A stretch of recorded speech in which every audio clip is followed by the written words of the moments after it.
The last weekend of the Tour de Ski for 2014, and it is of course the Alpe Chimiste, the dreaded climb up the downhill slope, and they start in a chasing start based on their results of the previous 6 stages of the Tour, and the Norwegians, who have never won the Tour de Ski in men or women's, suddenly find themselves in a position where they could get a clean sweep in both. It's unlikely, but it is possible. The hot favourite in the women's is Therese Johaug, who starts second, and she is the quickest climber by far on every occasion that she's done the Alpe Chimiste, and she's light, she's phenomenally fit, but more importantly, she's incredibly competitive, and that might be the key to success for her. And if she wins, she'll go to the top of the World Cup standings, she'll go to the top of the earnings table. It could be a very, very good day for the model from Norway.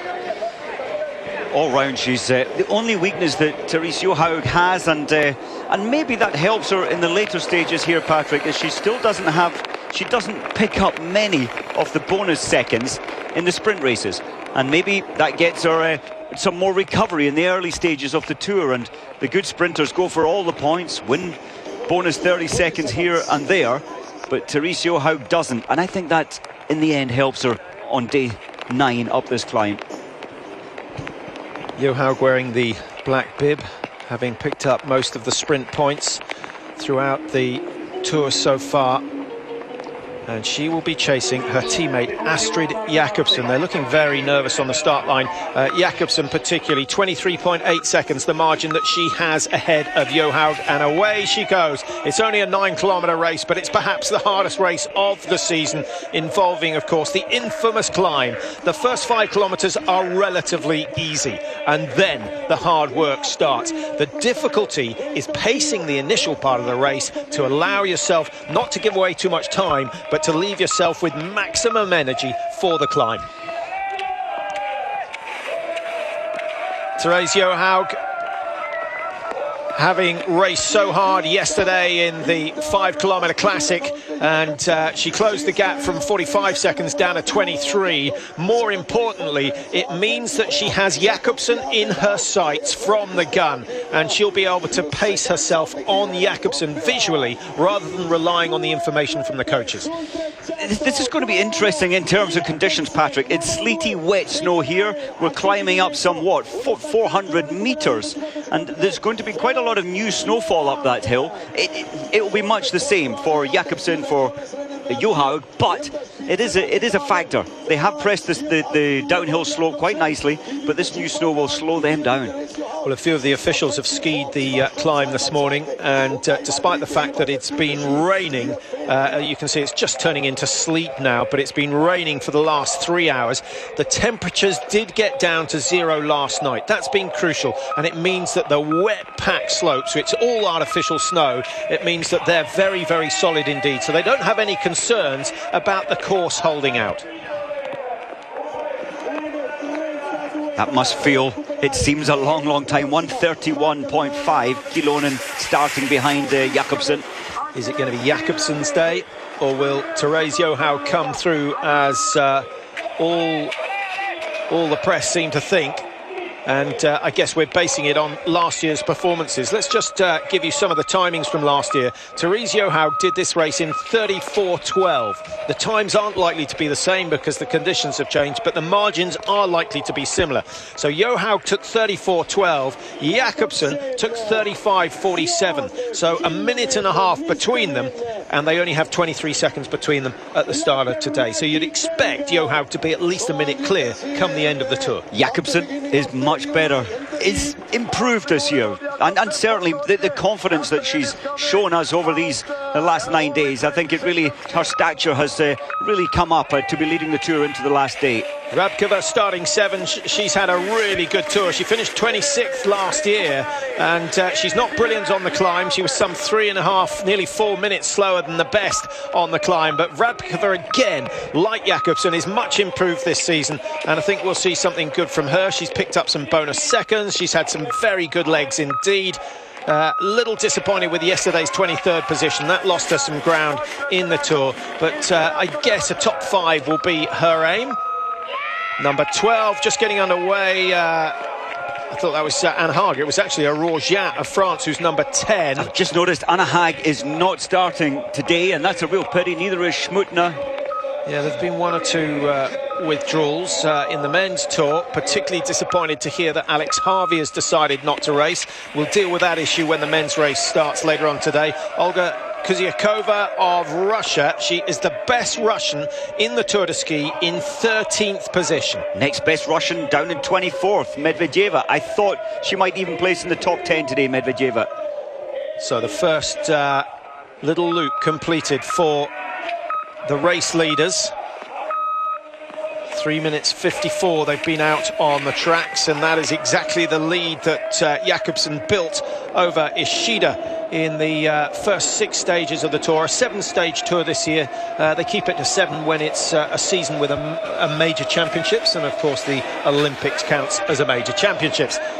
I like the way that Patrick, that Jakobsen is dealing with it. She's certainly not going to relinquish this lead easily, and in fact she must be thinking in her mind, I've got to try and extend my lead going down into the base of the final incredible climb. Which leg do you think gives us the best indication of what they can do today? Do we look at the 15-kilometre race in Dobiaco? I think that's the one which gives us the best picture. There was somewhat 325 metres of climb, but that's where you get your recoveries and your descent, or your steep climbs, your descents.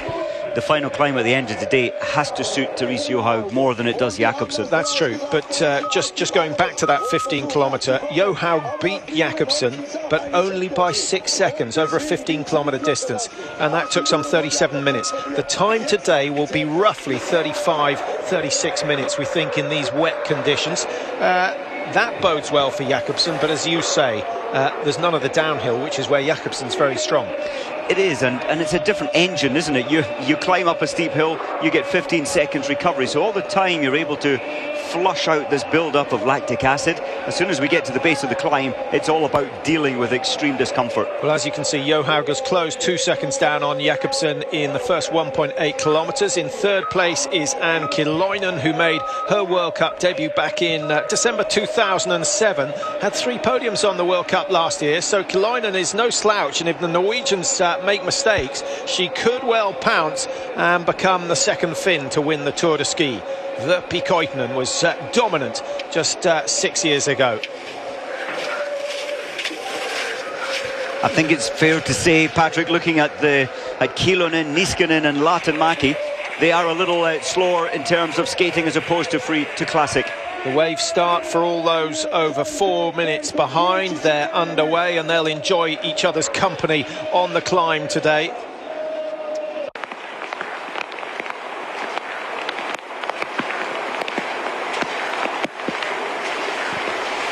It's a lonely ski so far for Astrid Jakobsen of Norway. The lead that she had over Johaug has been cut, but not massively.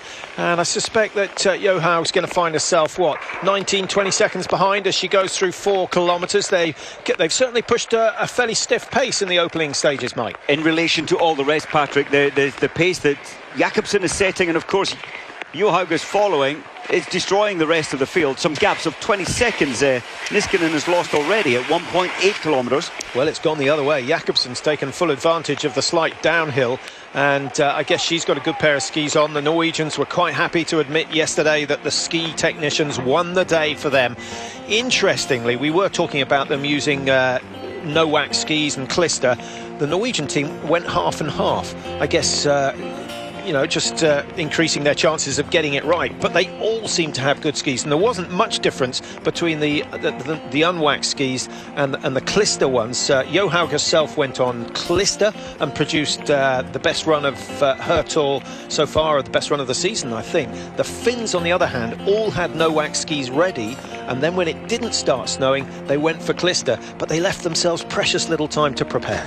It's amazing. And Elizabeth Stephen, the American, who had a great race, her best classic race, she said she's never tested so often or so many skis before a race.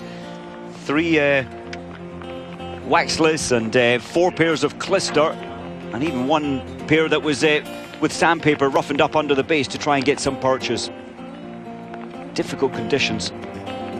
Miserable conditions.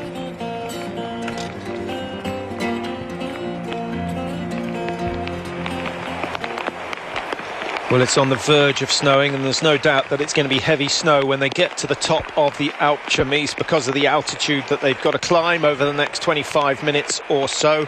Kyllönen had lost 15 seconds in the first 2 kilometres. She started 1:31 behind, and that margin has grown. She's now 33 seconds further back than she was at the start of the race, and there's no doubt that this is a race between the 2 Norwegians. The Finns, Mike, better classic specialists traditionally over the years. They've been pretty handy at classic and have struggled with the skating. What do you think the reason is? I'm not sure. I mean, the age bracket of Kyllönen and of course Niskanen, Latinmäki, they're young, talented athletes. I thought that they would be educated equally or trained equally in freestyle as they are in classic, but definitely on paper they're much better in the classic style. Heidi Weng just going through, and Heidi Weng has caught and overtaken both Niskanen and Latinmäki, and that's why I said at the start that there is a possibility of the Norwegians getting a clean sweep. If you add their times from last year on the Alpe Chaumise to the margins that they are behind, I come out with Johaug winning in the time of 34.35, Jakobsen on 35.47, Weng on 37.28 and Latinmäki on 37.48. So quite a tight fight for that third place, and that will come down to mental attitude. And you know, Patrick, this is the easy part of the course. 4 kilometres just being achieved now, with Heidi Weng having moved so far closer, so much closer to Kyllönen. I think absolutely it's going to be a Norway 1, 2, 3. Misplacement of her ski pole there for Saarinen, isn't it? Yeah, Aina-Kaisa Saarinen going down a little bit early to be making mistakes like that, but it is an indication that the falling snow is starting to have an effect. Number 14, Elizabeth Stephen. What a great tour she's having, and along with Diggins, actually, who's also out there on the tracks. Jessica Diggins wearing 11 has already gone through this time marker. Diggins 3:08 behind, Stephen 3:27 after a little bit disappointing 5k classic yesterday. She took 34.51 on the climb, Stephen, but she's in much better shape than she was last year. 33.55 behind at the moment. She's given away 30 seconds, so moving at exactly the same pace as Anne Kyllönen, who lies in third place. I think sorry, Patrick, I think the pacing here is the realistic pacing for a 9 kilometre, especially with the final climb. I think what we're seeing is Jakobsen so desperate to keep Therese Johaug away from her. She's pushing her what would be her normal pace by 30 seconds. I think normally we'd see her 8-9 seconds ahead of some of the big names in the rest of the field. But the 15-kilometre freestyle wouldn't suggest that, Mike. Remember, only a 6-second margin between Jakobsen and Johaug. Again, it's all going to come to the climb, isn't it? You can gain 25 seconds on the flat section of this course, which might mean that you lose a minute and a half, 2 minutes on the climb. But yeah, absolutely. But in relation to Latinmäki, in relation to Heidi Weng, they're destroying. They really are. They're opening up such a gap. In which case, both Norwegians are pushing hard. Definitely. Perhaps too hard. That could be their undoing.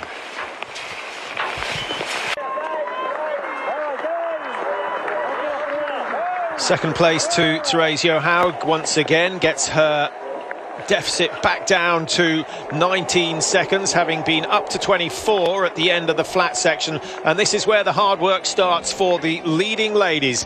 The climb of the Alpe Chaumise, as we see a replay of Aina-Kaisa Saarinen. That's not the second time she's fallen, it's just a replay of the first, and losing some 10-15 seconds.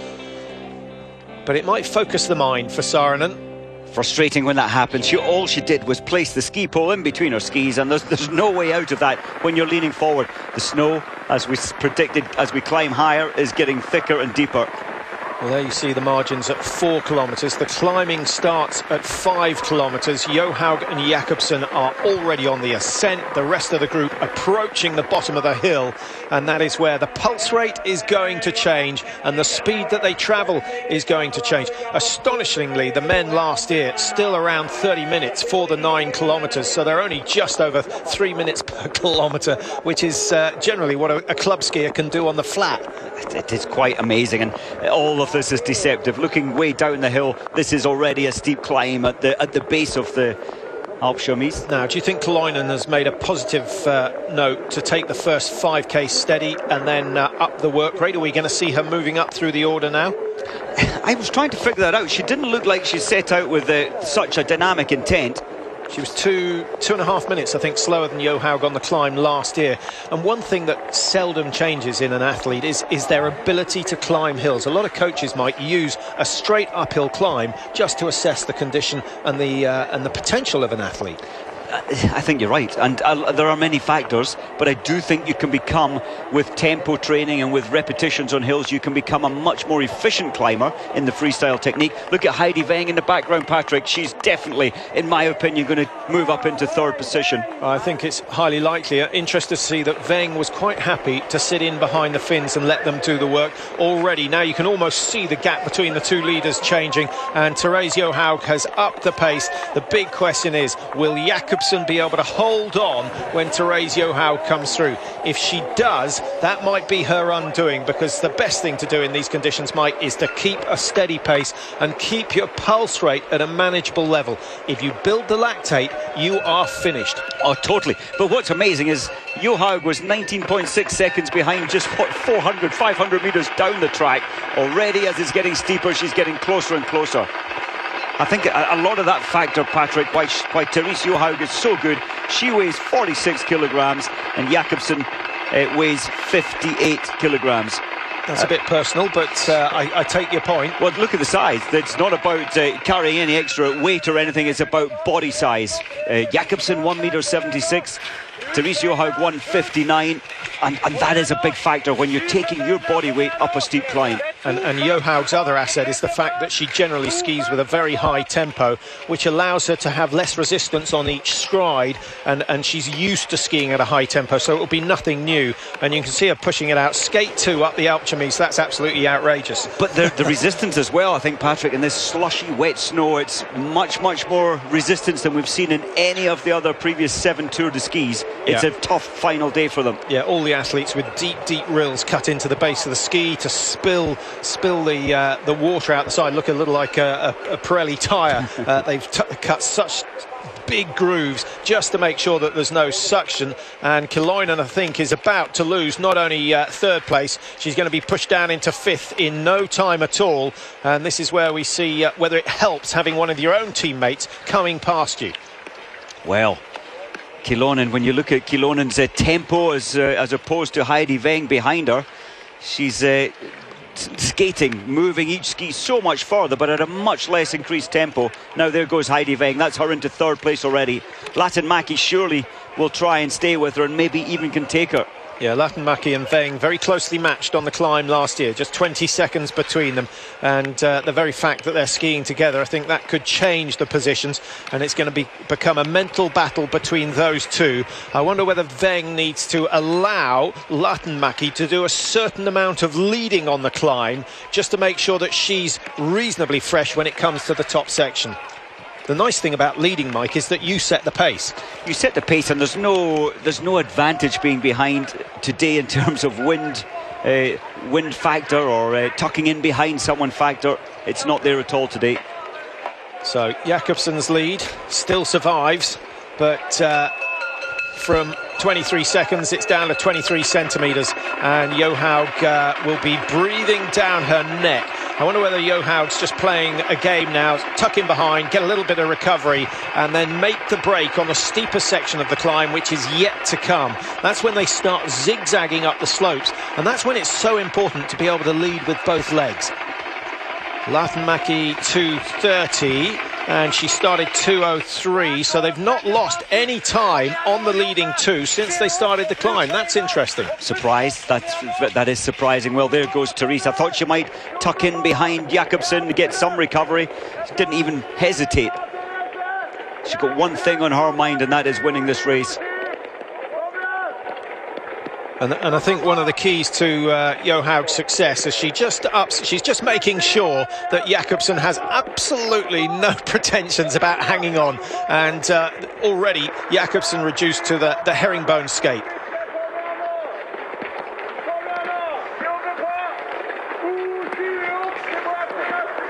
Just an inch or so of glide on the ski each time it goes down. But still, the skate one being used by Johaug, and the mouth now as wide as it's possible, like a basking shark, trying to take in as much oxygen as she can. The slope 28 degrees. Now that's almost as steep as your average staircase. That gives you an idea of what they're having to cope with at the moment. This is the most punishing section. That 28% is huge, and I'm just thinking at the World Championships last year, Patrick, there was only a 30-metre section that was 21 degrees, or 21%. I always feel, Mike, that a real giveaway as to the athlete's form is how they cope with the transition from the steep climb to the corners, and the very fact that Johaug is almost dancing around those corners, an indication that despite the effort she's putting in, she's still well within her limits. She is untouchable when it comes to climbing up these hills, but she is absolutely going through one heck of a lot of pain right now. 700 I was going to say 700, 400 World Cup points on offer for winning the race today, and they've picked up 50 points for every stage win. So Johaug winning yesterday picked up 50 points. If she stays in front, which she's highly likely to do, that's another 400, and she's going to have opened up a pretty healthy gap at the top of the World Cup standings. Are we looking at this year's overall champion? It's got to be, and it must have been in her mind at the start of today. If she can pick up these 400 points, I think you're right. Without Bjørgen here, without Kowalczyk here, this could be the year of Therese Johaug in terms of the overall World Cups, do you think the globes at the end of the season. Do you think she's thinking of the 400 World Cup points or the 60,000 Swiss francs? Oh, how can you think about that?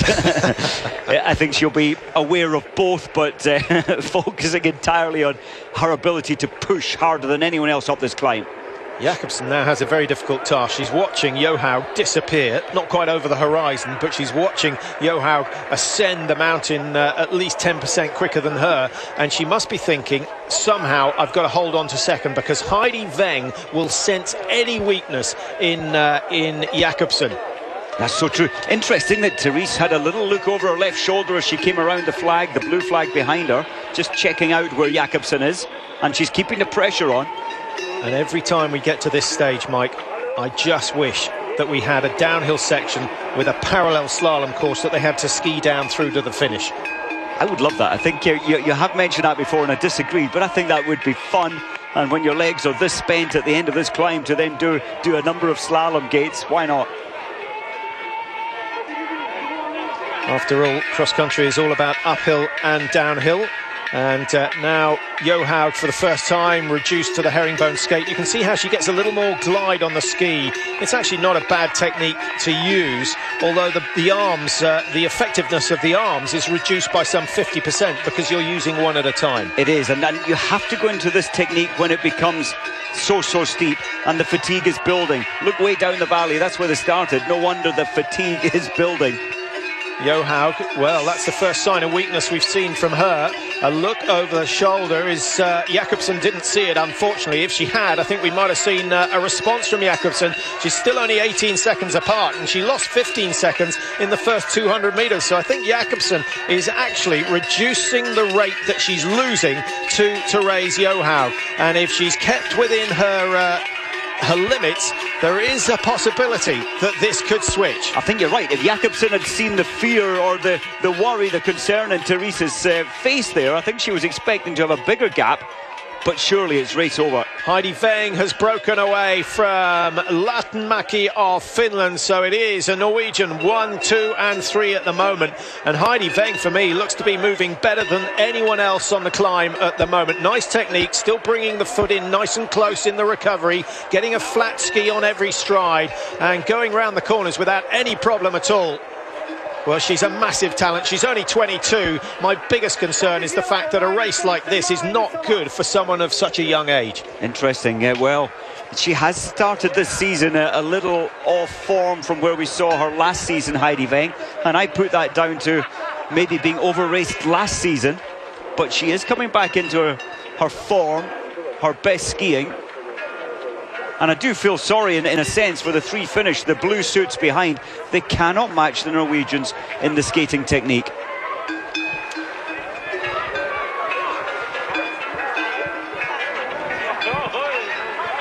Well, the form book has been proven right, and last year's timings are absolutely accurate and showing what the form is again. Mike, we thought Jakobsen was greatly improved on last year, and I think generally on a standard race she is. But again, you cannot cheat on this climb. No way round it. You need to, and this is Therese Johaug's frame. I think that small frame, super tempo, it is absolutely ideal for the steepest climb in cross-country skiing racing. And from what we're seeing here today, do we assume that Petter Northug will not win the Tour this afternoon? I'm not sure, because Jonsrud Sundby, it depends. I'm not sure how he's going to cope. They're all saying they're extremely tired. That's a given. It's going to be interesting. And if Petter Northug closes the gap on Sundby into the base of this climb, who knows? It's up for grabs. 15 kilos between them. Sundby is the lighter by a large margin. I think it's looking very good for Sundby to take his first Tour title. And the Norwegians with Sundby, Northug and Jespersen. It's like she's got clister on the bottom of the skis, but everyone having similar problems. The Finns fairly closely matched. We've got number 6, or is that 5? That's Krista Lahtenmäki, just ahead of Kerttu Niskanen, who's got back level with Lahtenmäki. Those two are going to have a good fight. I think Lahtenmäki is paying the price for staying with Heidi Weng just a little bit too long. And then behind them, we've got Anne Kiloinen, who started number 3. It's almost a cruel end to the tough days of racing. And 1,740 kilometres travelled, well, from Munich Airport to the first venue, back down here and back to Munich Airport.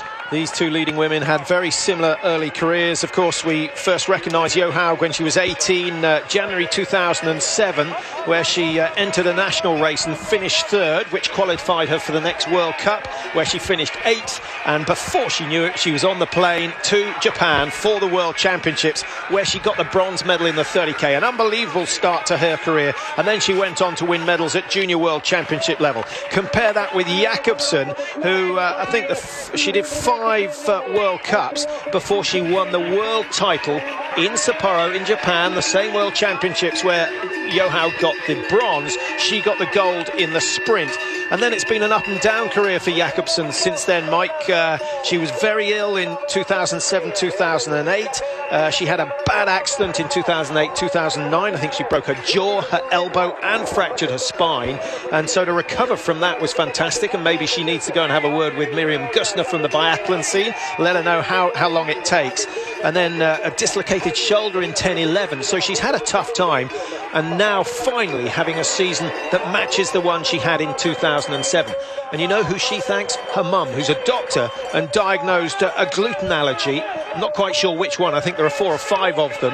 But she says that is partly responsible for her rise in form. That's absolutely amazing. And the injuries, yes, the broken jaw, the setbacks. And what a tough athlete to get through all that and still manage to get back on track, back into training.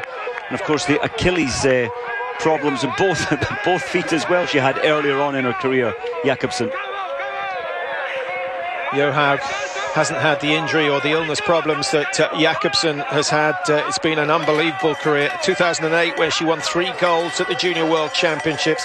In 2009, she got, I think it was 3 top 6 results in the Senior World Championships before she finally got the gold medal in the relay event out in Vancouver. But the highlight of her career still to date, of course, that 30-kilometre in Oslo in front of 150,000 fans, where she just went from the gun and blew the field away. And Therese Johaug, just you mentioned that race at the World Championships, a lot of climbing in that 30-kilometre race, but the fearlessness of her to, as you say, grab it by the horns, take the lead early and hold on to that lead. Now, Johaug has somewhat been overshadowed by Kowalczyk of Poland and, of course, Marit Bjørgen of Norway. Be interested to know which of the female skiers would win a popularity vote in Norway. I don't think it would be Kowalczyk, because they do give her a hard time in the press. They respect her for how great she is. I don't know. Marit Bjørgen is so popular and has been for the last 14 years up in Norway. Therese, I think it's equal. I think it might be split between the sexes, to be honest. Heidi Weng will be growing in popularity, there's no doubt about that, and certainly is earmarked as the next superstar in Norwegian skiing, provided her development is right. She's nearly there.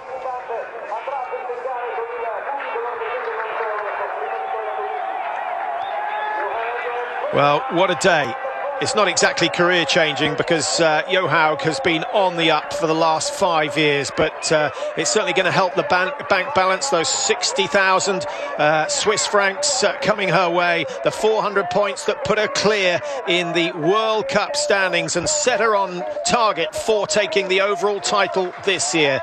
I know Kowalczyk isn't here, and I know Bjørgen had to withdraw, but it's a measure of what Johaug is capable of, that she's produced so many good results. And Mike, what about her sprint results that really set her up? They're definitely getting better, and that's another aspect that Therese has been working so hard on in the summer, to try and become a much improved sprinter, and that has happened. Looking further up, Patrick, I think the emotion is now beginning to show on Therese Johaug's face. It's going to be so emotional when she crosses that line. Well, the margin is still only some 80-90 metres. Jakobsen looks to have relaxed. She's accepted that first place is not going to be hers. And I hope she's going through her mind that second place is a wonderful achievement in the Tour de Ski. Johaug, always the hot favourite at the start of today. She's done nothing wrong so far. And the conditions have made it perhaps the hardest ascent of the Alpe d'Huez that we've seen so far. It is only going to be matched and probably bettered by the men's race this afternoon, because if this snow keeps falling, there's going to be 6 inches of fresh snow on the tracks. That won't help Sundby. That won't help, but then if Northug is behind him again, it's not going to make it that easier. You need 50 skiers ahead of you to press the track down. Well, I wonder what the race organisers are preparing. Are they going to press the tracks? Will they send a skidoo along the tracks before the men's race starts, or will they accept that those up front are just going to have it a little bit tougher? I think that they will press the tracks. They'll get the track machine to drive down the length of this 4-kilometre incredible climb and just press it comfortably for the athletes coming up in the men's race. Heidi Veen going through the last set of slalom gates before she gets on to the last stage of the climb up to the finish here at the Alpe d'Huez, and there's a decent crowd. It's nice to see a lot of cowbells on the way up the climb as well, Mike, and that's the sort of support these athletes need. And Johaug just settling in. She knows that victory is hers. A brilliant performance, 7 stages, remember, in just 9 days over the New Year period. My goodness, they're going to need a few weeks to recover. Some of them don't have it because the next round of sprint racing is next weekend. Next weekend in Novo Mesto. I would imagine most of these athletes will be taking that break, which will extend through that World Cup. Now, what celebration are we going to see from Therese Johaug? No one to date has had the strength to stay on their feet at the end of this. It would be quite impressive if she just skied around the finishing closure. Well, the smile is on the face with 50 metres to go for Therese Johaug. Norway are about to claim their first Tour de Ski title. And who would have thought that it would be Therese Johaug? Bjørgen has been second so many times. Northug has been second on 3 occasions already. But it's Therese Johaug who is finally going to lift the trophy. 5, 4, 3, 2, 1. She's across the line. 34.43, much slower than last year. But that was expected with the snow conditions. Well, she deserves that. She has been in constant pain since the bottom of this hill. And all credit to Astrid Jakobsen. It's not easy to start with a lead of 23 seconds. She needed a lead, I think we said yesterday, Mike, she needed a minute and a half to be absolutely safe. From what we've seen today, 45 seconds, 50 seconds might have been enough, and that's what she had at the start of yesterday's classic. I think Jakobsen has shown us she's shown us getting through all these injuries how strong she is, and she showed us again here today the super strength that she has. Well, dramatic scenes at the top, and Johaug completely overcome. Part model, part animal. My goodness, what a fantastic achievement from her. And Jakobsen, I think that's sensational. When they see Heidi Veen come across the line in 3rd place, which is going to happen in the next 30 seconds or so, the celebrations will start.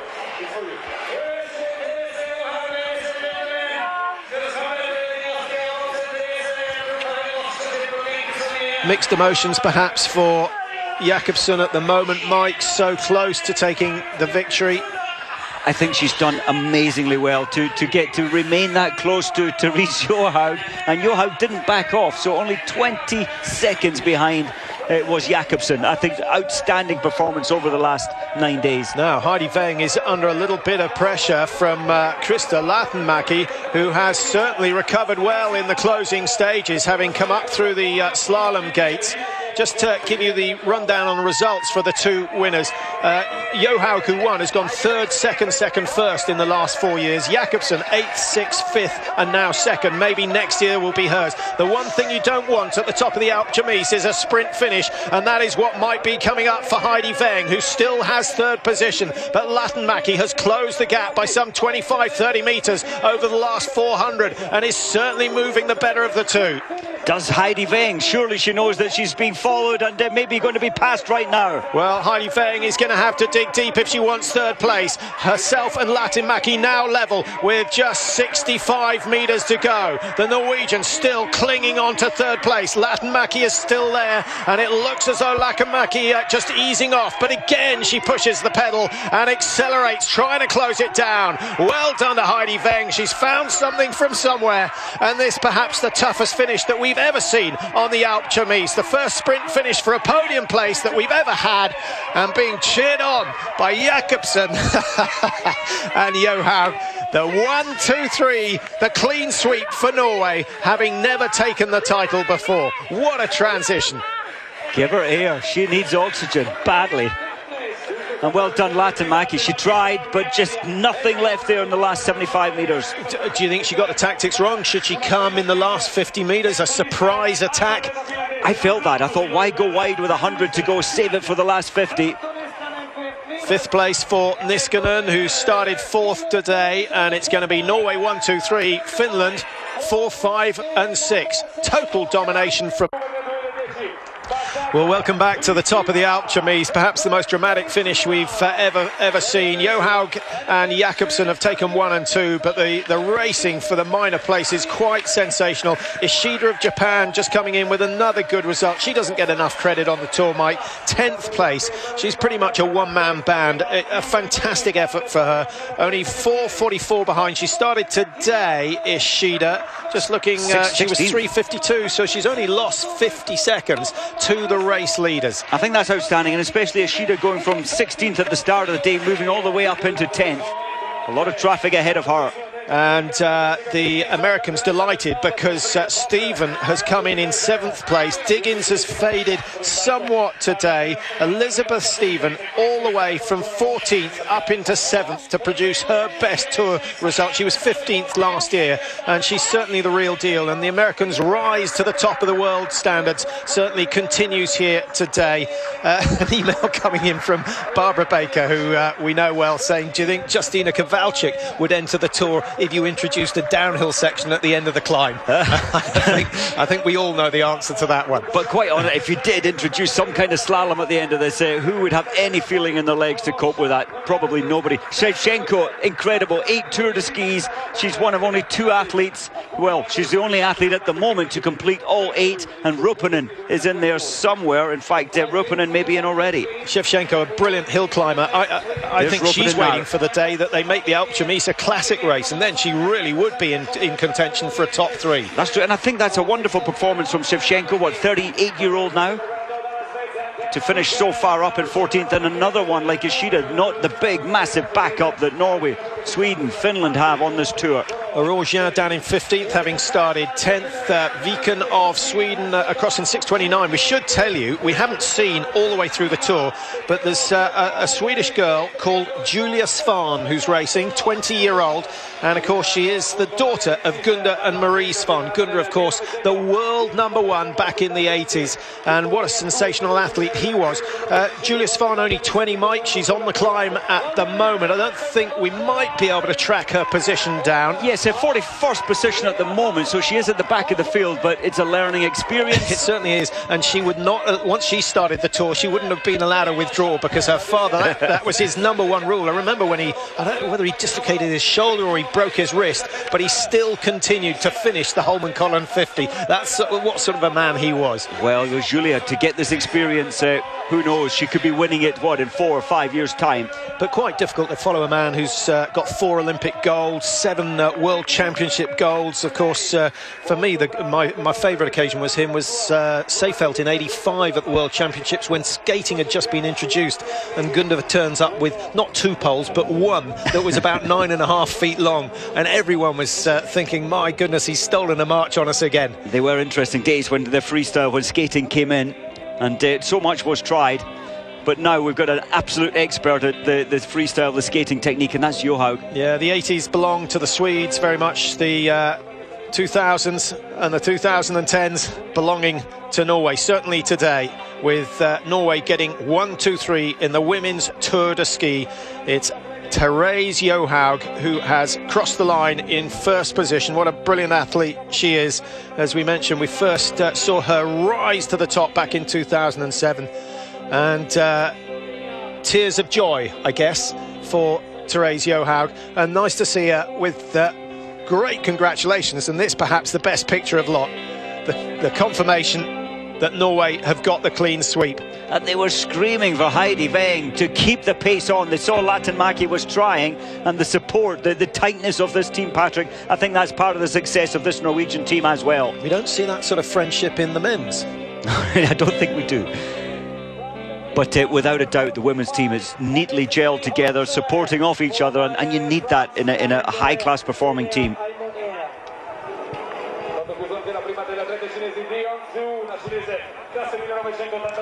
They keep coming, 46 starters, so we still have another 13 to cross the line. Li of China has done very well. She started in 45th position, so a brilliant climb, and she'll be right up the top of the order when we get the readout for who has climbed the Alpecin quickest. We haven't got those stats at the moment. Therese Johaug usually records the fastest time, and I think that is likely to be the case, but there's no doubt that Li has done exceptionally well. She's lost another 4 minutes to the leader, so she's not going to be nearly as quick as Johaug, but a very good effort nonetheless. So Johaug confirmed as the Tour de Ski winner, 34.43 her time. Remember, she started 23 seconds behind Jakobsen, so gaining a total of 44 seconds today. Ishida, 10th place for the Japanese, just ahead of Sarah Lindberg of Sweden. Katrin Zeller always does well on the climb. She's in 12th place, having started today in 15th. She'll be happy with that gain. Further down, Coraline Hug of France, 26th. And Teresa Stadlober, she really is a name today, but she's also a big name for the future, and only, 20-year-old and performing so well.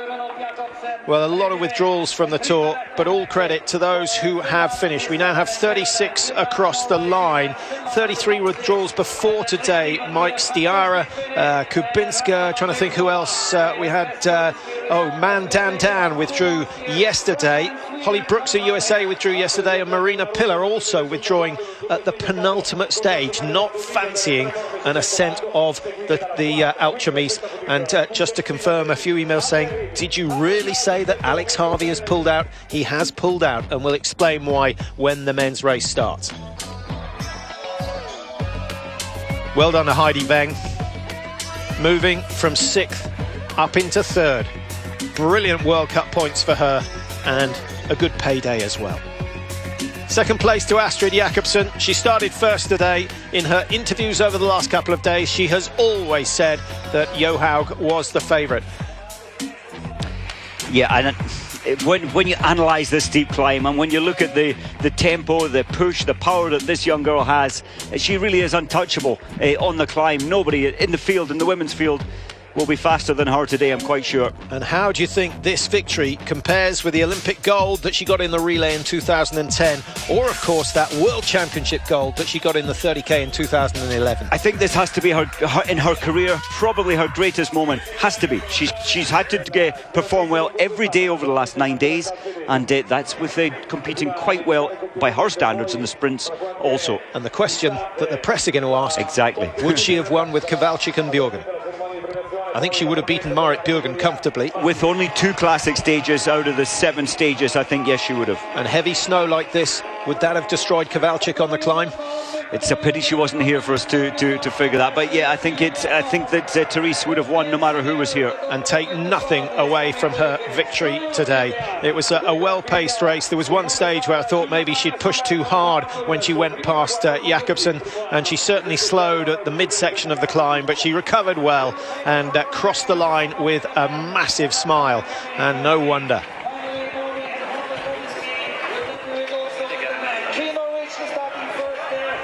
Well, what a weekend. The Tour de Ski takes a lot of criticism, Mike, and still it's being changed as we have a look at Julia Svan. There she is, the daughter of Gunda and Marie, certainly rated as a big future star for the Swedish team, but she's got to stick with it, and she could probably do with having a few training camps with the Norwegians, who have got a domination on women's cross-country skiing at the moment.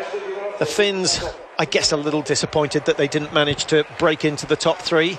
It is. They've got positions 4, 5 and 6. They need to work, from what we've seen today, to work on their freestyle technique, and they can be challenging.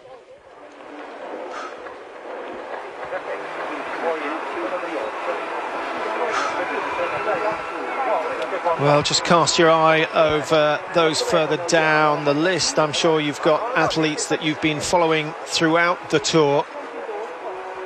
Kushina of Russia, a lot of the Russians effectively with a B team in their top athletes waiting for the Olympics next month.